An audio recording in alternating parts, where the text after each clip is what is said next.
So let's just talk about making a favorites folder, because I've talked about favorite folder kind of a lot here, and what we're going to talk about now is how to make that favorites folder. Favorites folders are great for organizing your favorite plugins or sounds that you've made. So we've seen I've made some sounds, I've made some instrument racks and stuff like that. I want to keep those in a place where they're never going to get lost. So the first thing you're going to do is on your hard drive, you're going to make a folder and call it Live Favorites. So I would just go somewhere on my hard drive and in the documents here, and let me see, I think I've got one in here that says presets, maybe? Ableton, installed plugins. I don't remember where it is right now. Here, I can go in here into Ableton Live and find it. My Ableton plugins, show in Finder. Here we are. Where are you? Where do you live? Okay, oh, it's in my Dropbox, right. Yeah, because I keep it in my Dropbox. So here I've got this folder, and I made it in my Dropbox. So here what I'll do is I'll just go in my Documents folder on my hard drive and just make a new folder, Command-Shift-N to make a new folder, and we're going to make one that's called Ableton Favorites, like that. Oh, I've already got one here called Ableton Favorites. Where are you? Oh, that's why I couldn't find it. Okay, yeah, so here we are. So I've got one here called Ableton Favorites, and let me get rid of this untitled folder here. And what you do is you make this folder, and then in Ableton Live, that's all you do. You just make that folder. And then in Ableton Live, you go over here, and you go in Places down here in the lower left, you go down here to Add Folder. And it's going to ask you to navigate to where you want that folder to be. On here, it's in my Documents folder, Ableton Favorites. Boom, I hit Open. And there we go.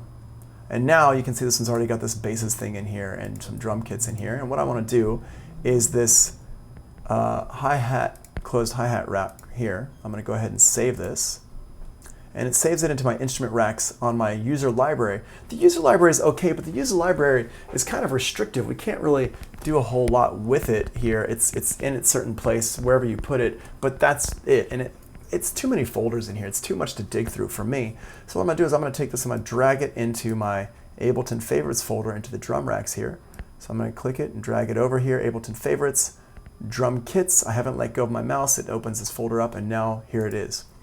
Now, as you saw before, this Ableton Plugins folder, which is what I call my favorites folder on my computer, is actually in my Dropbox. Now, what does this mean? Why did I put it in my Dropbox? The reason I put it in my Dropbox is because I want to be able to have it anywhere I go. So if I go overseas, I'm working overseas, maybe I don't have my computer with me, or maybe maybe I don't have my hard drive or something like that that has all my favorites in it. Well, it doesn't matter. It's in my favorites folder. And I've got favorites in here that have Ableton only plugins, and I've got some that have my third-party plugins as well. So for example, if I go into my, I think it's the other here. Yeah, so Basic Track Glue, Drum Group. If we go over here into my Ableton Live session up here up top, under Groups, you've got here the, I've got ones that say Ableton, and what that means is that it's a basic instrument rack or effect rack that's just using the Ableton plugins. So if I am using somebody else's computer and I don't have my plugins right there on with me, I can grab something that sounds pretty good. With just the Ableton effects. It's not not my favorite, because I do like my my UAD plugins, but it's pretty good. It's good enough to kind of do a nice little demo with. And that's basically it. You just have to, you can get, once you've got your favorites folder in here, you can just click on it, and you can right click in here, and you can say make a new folder, and I can make a new folder and call this one, Synth Leads or whatever. When I make that folder, it'll actually make a folder on my computer called Synth Leads. There's a folder there called Synth Leads now. There wasn't there before. So once you get that initial folder into Ableton Live, you don't have to keep doing everything on your computer. Now you can just do it inside of Ableton Live. But in order to make the folder initially, you do have to do that on your computer. Now, if you've been using Live 10 for a while and you know about collections, you might say, well, Tony, wait, hold on a second. How is this different from collections? And the way it's different from collections is collections, there's only 7 options here. With my Ableton plugins, I can have as many different categories as I want. I just keep making new folders. So I have a folder for basses and compressors and delays and drums and EQs and filters and all of this stuff here.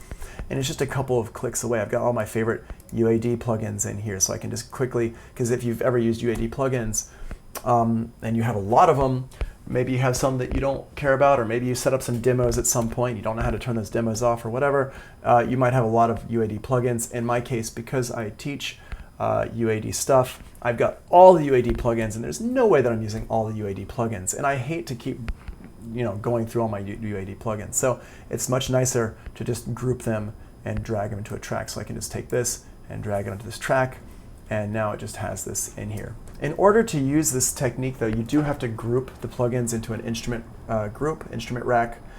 You don't have to do anything to that instrument rack. You can just have it be like right here, but you do have to make it into an instrument rack for it to work properly. At least you used to. I'm not.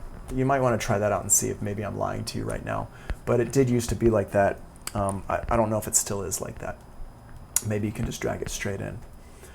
So that's one thing. Now, what I do like to do, though, is once I've got them in here, I do put them into my collections here. So you can see here I've got my EQs, comps. What I'm doing is I'm just going to hit that. I'm going to hit number 4 here, and it's going to put it into my EQ comp here. That's why I have these numbers here on these, because those numbers correspond to what number you can hit on your keyboard to kind of make it go into this collection here. And that just makes my life a little bit easier. Even though it's still in my Ableton plugins folder over here, I like to have these. I like to have the ones that I use all the time, be right here. And so I just put them in here. So for example, for my drum kits, if I love that closed hi-hat one, what I'm going to do is I'm going to go over here to my drums, and we're going to go into my drum kits,